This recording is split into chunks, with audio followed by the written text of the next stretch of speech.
Welcome to Her Playbook, our new podcast on the Giants Podcast Network. I'm Madelyn Burke, joined today by the Giants Director of Coaching Operations, Laura Young. Laura, thanks so much for taking the time today. First of all, for the listeners and viewers at home, how would you describe what your role entails? As the Director of Coaching Operations, I work in collaboration with a number of the departments in the building, our strength and conditioning, our equipment, our trainers, as well as the business side. So it's a combination of different departments of what we do. And then as we get rolling into the season, I'll work real closely with our coaching staff. The nice part about Dave's is he allows this job to evolve. So it's not, hey, it's just operations. We'll kind of see where it goes from there. Yeah, just there's a lot of flexibility and room for growth. And now you are the first woman to hold a full-time position on the Giants coaching staff. And that's a pretty big step to take. Does that kind of hold weight for you, or does that carry significance? I feel it's an honor. Yeah. I mean, when I took the job, I didn't know it. And I have always been around great women right. In the NFL. And so I hope that I'm just part of that process that evolves it. Well, and it's so fascinating because I was talking to a friend recently about this podcast and this interview, and I mentioned this, and he said to me, that's so cool. I didn't realize that there were women in those roles. Not that women couldn't be, but just that there wasn't much public representation. How important is it to kind of show people that there are other paths than the ones that we think of as more feminine roles around sports? For me, it's hugely important. Yeah. I mean, I'll go back to the women that I worked with. They were in football, but they weren't at the forefront of it. They weren't in coaching. They were in scouting. They were in operations. So I was led by really good women in Baltimore, and they kind of set the groundwork for me in terms of, who to be when you're in the NFL. And I think it's important for us to be out in the forefront, but there have been women that have set that stepping stone for us to progress up on. What would you say are keys to success? I mean, it is such a male-dominant field for a woman. I don't say it's a male-female thing. You're going to have a challenge in whatever job. You're going to have advancements, and you have to learn from all those different things that you, like any career. Yeah. I mean, you learn from what you did good and what you did. The good part is I've learned to really watch people. Yeah. Being a sponge. Yeah. And being able to say, okay, I like what this person did. How can I make that mine? Right. Type thing. And really in this business, I mean, we're all grinding. It's not, hey, they're grinding and we're not. The biggest challenge I think we have in this business is just success. Yeah. I mean, it doesn't matter where you are in it. It's across the board. Every NFL team wants to be successful. And I think that's the challenge that we face every day. I want to do the best that I can at my job in order to be successful for me and the team. Yeah. Once you did get to the NFL, what was that first role like? And describe to me what it was like walking into the building the first time. What are those early memories like? First event was the Ravens. And my boss threw me in with Ray Lewis and Ed Reed at a spring football festival and said, "You are in charge of these two gentlemen." A lot of personality in that room. Yes. I was new. I was young, and I literally arrived the week before, and it was one of their biggest events. It was right after, I want to say it was right after the draft. And here I am with the biggest high-profile player on the team and the biggest draft pick at the time. And it just got me ready. Yeah. I learned from there. So how did you evolve throughout your time in that role? And then how did you know when you had to move on, what was next? As things were transitioning in Baltimore, one of the guys that I got to know through my position was in coaching, and he had an opportunity and said, "Would you have an interest in coming with me?" And I said yes to the opportunity, and so I made the transition from Baltimore I actually went to the New York Jets. Yeah. So, an opportunity knocked. It was a little bit of a growth opportunity. My role would change, opportunity to learn something new. And so I said yes. And what did your role change to at the Jets? So I went from the business side to coaching. That was my first opportunity in coaching. And how was that experience? I mean, you walk in not only in a new organization, which, is a lot of change, but in a new role and a new side of things. What was that experience like? Stressful. When I arrived, they were all on summer vacation. Okay. So I arrived with 2 weeks prior to training camp and literally had to create the whole training camp and season in a 2-week period without having anybody there to help me. guys started coming in. We had a great staff. I had some support there because I knew some of the coaches that were there. And guys really took me under their wing and helped me. We had a couple guys on our staff that had been head coaches that were good sounding boards for me. And the transition was crazy, but I learned a lot from it. And it kind of was my stepping stone of how do I do this when I'm not sure what to do, right? How to kind of learn on my own, but also use the people around me to grow. Right. Like know what you need to learn on your own versus know who and what where my resources are. Right. And they're not, again, I go back to, in Baltimore, I had resources, women that I learned from and other people. Here I was learning in a different role with coaching. I was learning how the coaching world works. Yeah. So, works. So I was fortunate to, and guys were great with me. I mean, they didn't treat me any different. Yeah. So, just again, I had to go in and build those relationships and kind of feel things out myself. And then I was fortunate that guys weren't afraid to help me. Yeah. And they were offering, what can I do to make your job easier? So it was a total collaboration for that staff for me. Now, you grew up in Denver, in Colorado. Yes, what's your first football memory? Did you grow up a Broncos fan? I was a Broncos fan growing up. Okay. I used to watch it every Sunday with my dad. What sports did you play growing up? We did a lot. We played soccer. I played field hockey through college. I played basketball. Tried tennis. I wasn't very good at it. Tried lacrosse. Okay. Did judo, gymnastics, swam, dove.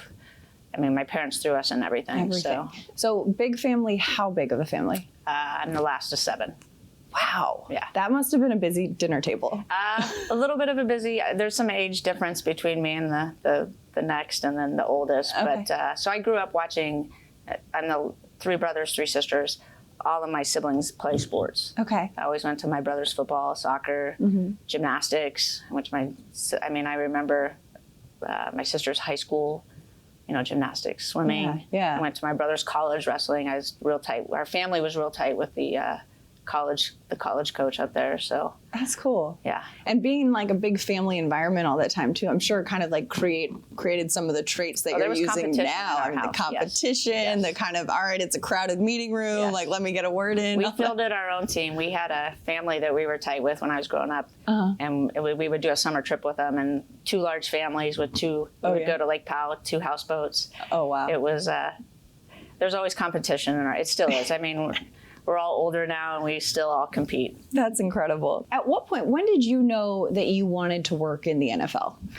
Honestly, I didn't. Really? No, I was coaching high school sports in Colorado, and the gentleman that hired me had asked, do you want to come work? It was at Baltimore at the time, and I was like, no. I really enjoyed what I was doing. So What sport were you coaching? I was a high school, so I did 3 or 4 things, and then I was teaching special education, and I loved what I did. Yeah. So I never really said this is what I'm going to do. It just kind of happened, and here I am 18 years later. Yeah. Still in the NFL. So you said no to the first opportunity. Yes. When did you finally say yes? What shifted? 2004. Okay. I got a phone call every year from the gentleman in Baltimore, and I finally just said yes. And wow. He said, well, if you last a year and you join the Peace Corps, it wouldn't surprise me. So you really made him work for it, though. I respect that. I respect that. You got to do that. And you mentioned 18 years in the National Football League, and not only 18, it's hard to get to the NFL, but it is also hard to stay in the NFL. What's the key to kind of staying in this league?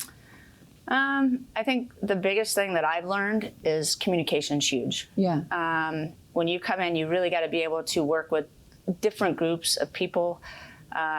Your communication has to be on point. I think one of the things that I feel I'm good at is like details, building relationships, and at the end of the day, it's still a game that we're playing. Right. But, for me, it's really about building the relationships and communication with people. Yeah. Well, and relationships are strong a lot in this industry and in many industries. But I know you and Brian Dave will have a good relationship. And a lot of that kind of helped bring you here. How would you describe how this role with the Giants came to fruition? So I actually worked with both Joe Shane and Dabes in Buffalo. Worked in our player development department. So I've been fortunate where I worked about 5 years on the business side.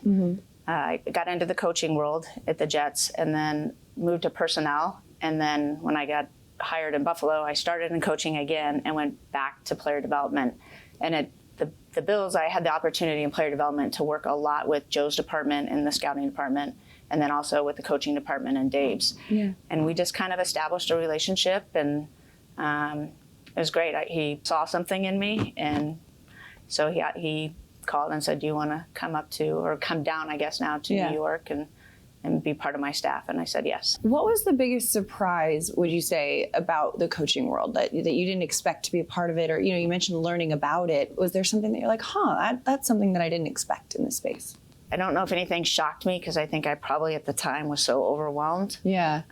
You don't really know what you're doing, and you just, make sure you're detailed about it. Take it. I mean, I'm doing that now, and I've been through this before. I mean, the way Dave's does things versus guys that I've worked for before, I'm learning a lot from him, and really fortunate that the way he does things might be a little different. Right. So I'm learning to organize myself better than maybe I thought was the right way to do it. Right. Was there a moment in your career that you remember that you're like, okay, I feel confident in this, like I'm set in this space, I know where I am? Like, was there like a I'm on the right path moment, or a memory where you're like, this works, like this clicks?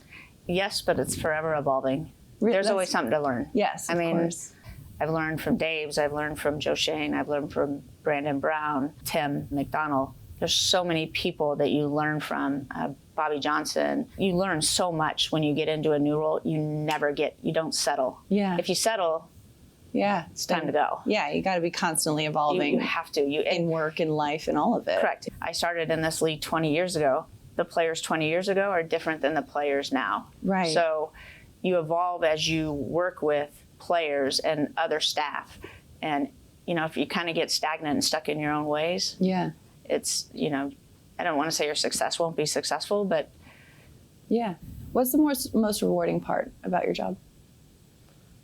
I want to say it's the relationships. Yeah. It's the bond. These guys, you spend so much time with them, they become your family. Sure. I was at the Combine, and I ran into people I knew 20 years ago. I haven't seen them in 15 years. It's like we've never left each other's side. To me, it's cool. I mean, it's kind of like, oh, hey, I remember you. That lasting connection. Yes. Well, especially when you spend long hours, long days together, you go through the ups and downs of a season or a period of time or what have you. And, going through that, facing adversity together as a staff, when, you have some seasons where there's a lot of success, you have some when there's not.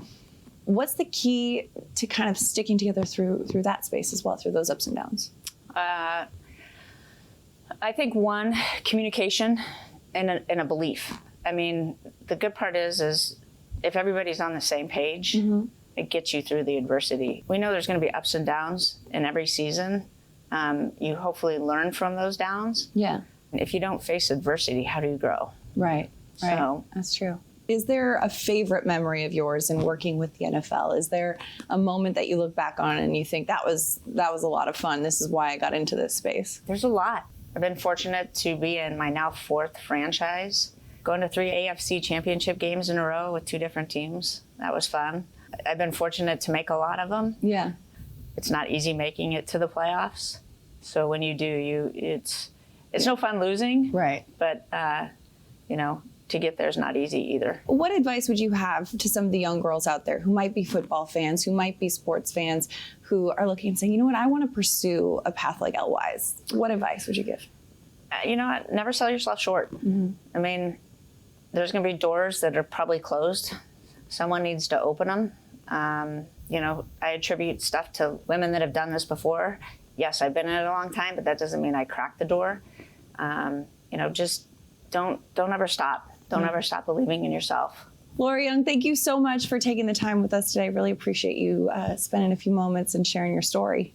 I appreciate it. Thank you.